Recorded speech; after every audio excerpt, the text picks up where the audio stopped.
막 사업을 시작하고 얼마 지나지 않았을 때 저랑 비슷한 나이의 남자가 아르바이트생으로 들어오게 되었죠. 그 사람이 바로 지금 제 남편입니다. 남편은 그 당시 사법고시 실패 후 다음 시험 때까지 쓸 돈을 벌기 위해서 제 매장에서 잠시 아르바이트를 하게 된 거였어요. 그런데 어느 날 제가 창고에서 물건을 꺼내다 큰 사고를 당할 뻔했었는데 남편이 몸을 던져 저를 구해줬답니다. 그렇게 저는 사랑에 빠지게 되었어요. 친정에서는 남편의 가능성을 믿어주었고 그래서 우리는 어렵지 않게 결혼할 수 있었어요. 결혼 이후 지금까지 10년간 남편의 사법고시 합격을 위해 열심히 뒷바라지를 해줬네요. 하지만 번번이 낙방하고 마는 남편을 보고 있으면 이제 한숨부터 쉬게 되네요. 우리 부부에게 자녀가 없는 것 또한 남편의 사법고시 때문이에요. 제가 몸이 약한 이유도 있었지만 남편은 자기가 합격을 한 뒤 자식에게 당당하게 아버지가 되고 싶다고 말해왔고 저 또한 그 말에 동의했거든요. 그렇지만 그때만 해도 남편의 사법고시 준비가 이렇게 길어질 줄은 솔직히 상상도 못했네요. 또한 남편은 결혼 생활 동안 경제활동을 전혀 하지 않았어요. 결혼 전부터 이미 친정으로부터 지원을 아낌없이 받아왔었고 제가 하던 사업도 날이 갈수록 잘 되어서 생활을 이어나가는데 문제는 없었지만 그래도 저도 한 번쯤은 남편이 벌어다주는 월급을 받아보고 싶었어요. 하지만 남편은 명문대 졸업 이후 계속해서 공부만 했던 사람이라 그런 말은 차마 입 밖으로 꺼낼 수 없었어요.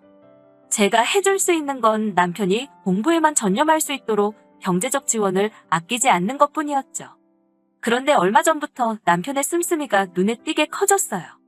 원래 이따금씩 친구들을 만나면 삼겹살집에 가서 소주나 한잔 하고 들어오던 남편이었는데 어느 순간부터 카드 명세서에 와인바가 찍혀있기도 했고요.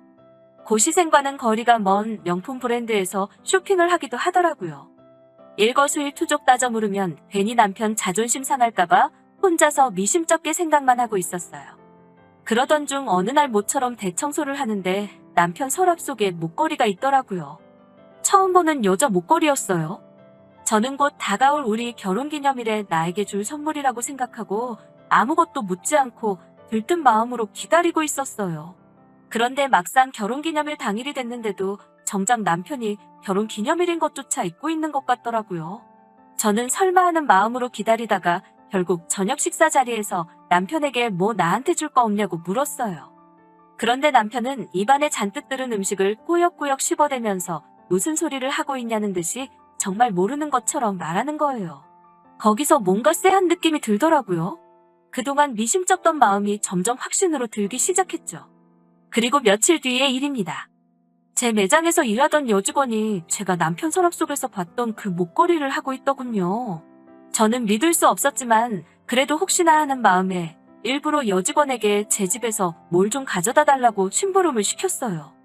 네 하고 대답하며 아무 군소리 없이 나가는 여직원 뒤를 조용히 미행하기 시작했어요. 그 직원이 벨을 누르자 제 남편이 너무 자연스럽게 현관을 열어주고 들어가더군요. 그리고 저는 그렇게 복도 창문 틈으로 둘의 불륜을 목격하고 말았습니다. 둘이 찰싹 달라붙어 있는 꼴이 아주 가관이더군요. 남편은 여직원에게 조금만 기다리면 자기가 위자료 잔뜩 받아서 이혼할 거라고 말하더군요. 저는 충격에 더 이상 그들의 대화를 듣고 있을 수가 없어서 자리를 피했어요. 그리고 복수를 결심했습니다. 저는 가장 먼저 남편의 신용카드를 다 정지시켜버렸어요. 그러자 얼마 지나지 않아 바로 남편은 혹시 자기 신용카드 정지시켰냐고 물어오더군요. 저는 사법고시생이 무슨 신용카드가 필요하냐며 단칼에 잘라버렸죠. 남편은 황당하다며 항의했지만 저는 무시해버렸어요.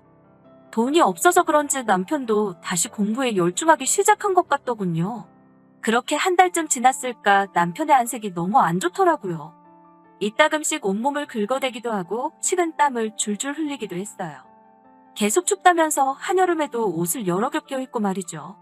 믿기는 했지만 그래도 내 남편이라 걱정되는 마음에 유명한 한의원에서 한약을 한 채 지효와 남편에게 먹으라고 주니 한사코 거부를 하더군요. 남편은 한약뿐만이 아니라 그 어떤 것도 제가 주는 건 먹으려고 하질 않았어요. 한 번은 한약을 먹이려고 실갱이를 하다 남편 옷에 쏟고 말았어요.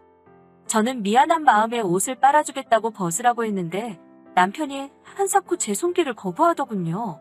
며칠 뒤 시어머니께서 남편에게 주라며 약밥을 지어오셨어요. 그런데 남편이 그 약밥을 한 입 먹고는 바로 쓰러져 버린 거예요. 저와 시어머니는 깜짝 놀라 남편을 바로 근처 병원으로 데리고 갔어요.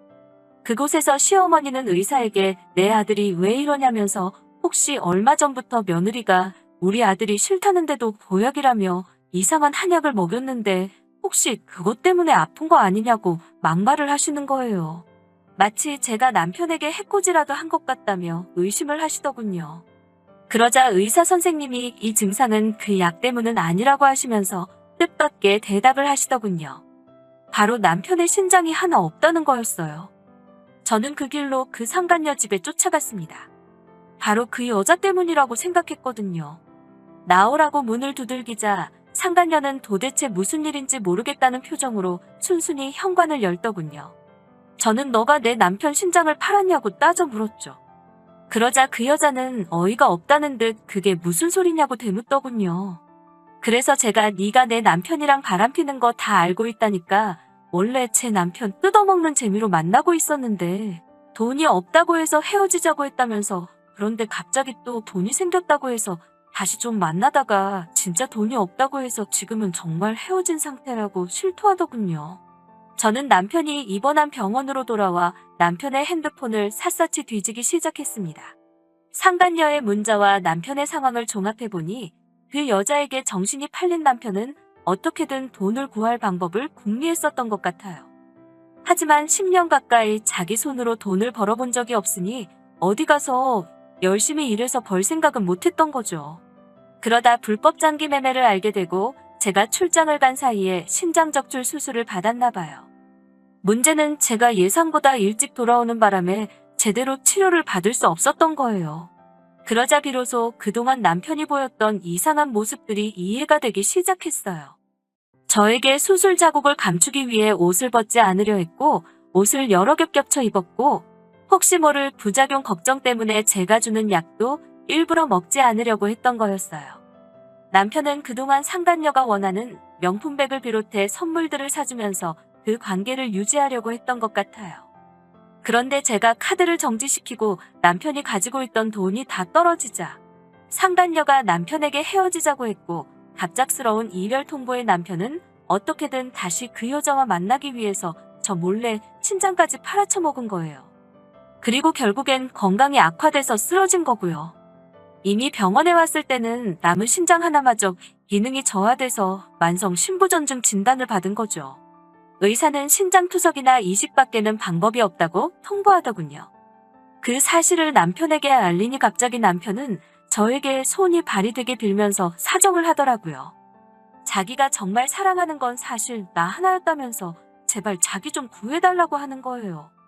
예전에 저라면 신장 하나 줬을 수도 있겠죠.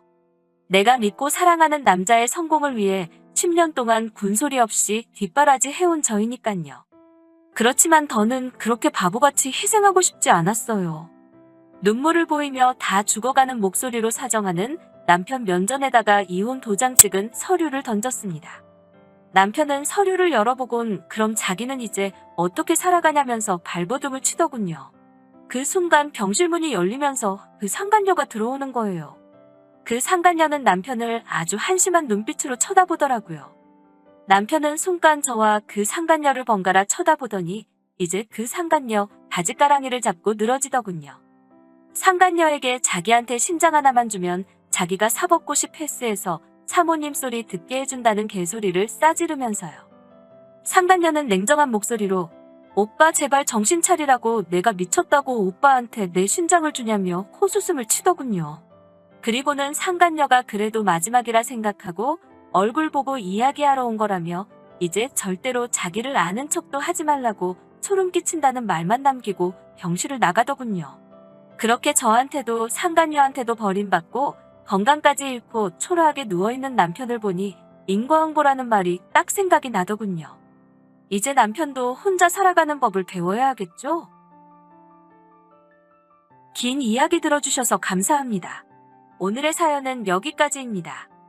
구독과 좋아요, 알람 설정해주시면 앞으로 더 좋은 사연으로 찾아오겠습니다. 감사합니다.